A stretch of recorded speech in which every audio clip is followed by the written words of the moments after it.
नमस्कार। मैं Geetanjali peace foundation की चेयरमैन एंड मैनेजिंग ट्रस्टी। 22 अप्रैल 2025 पहलगाम में हुई घटना से सब लोग परिचित हैं।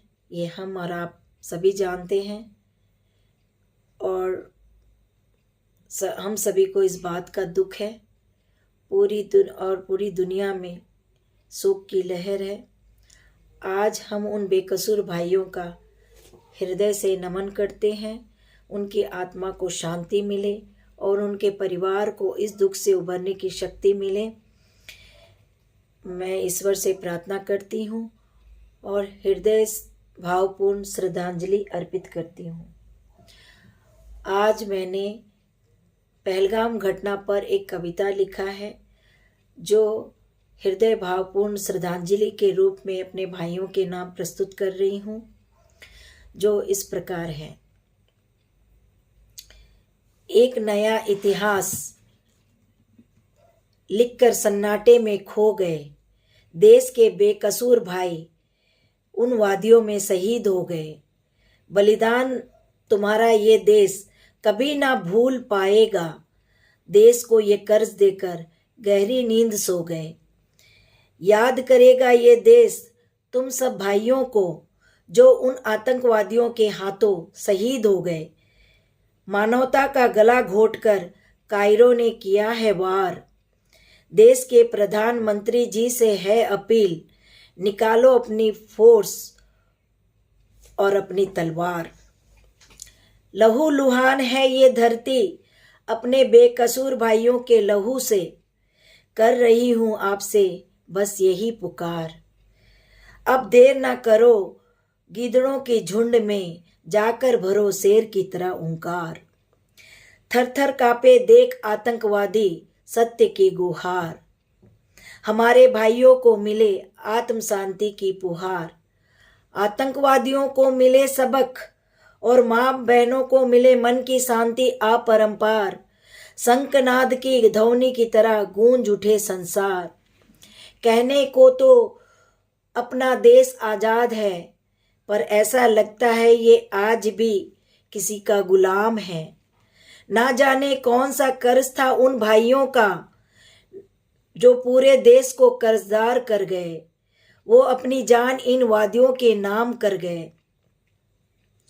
नमन है उन भाइयों का को अपने आंखों में कई सवाल लिए चले गए। 22 अप्रैल का दिन हमें याद आता है। सीने में गोली खाए जब धरती माँ की गोद में समा जाता है। किसी को भी खबर ना थी, ना ही जान पाए।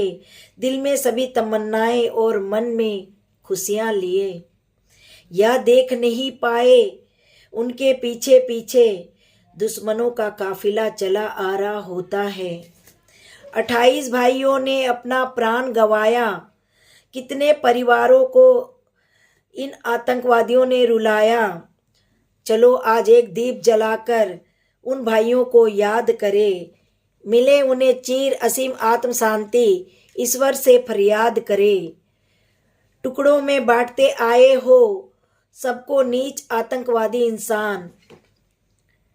टुकड़ों में ही तुम बिखर जाओगे। माफी नहीं दी जाएगी नीच पापी तुम्हें। इतने टुकड़े करेंगे कि इस धरती पर जन्म लेने की तू सोच ना पाएगा। क्या कहूँ अब तक दिल सोच कर रोता है। चारों तरफ डर उस दिन का कैसा दर्दनाक मंजर था। गोलियों से छलनी हुए मेरे देश के भाइयों का शरीर और धरती माँ का सीना था।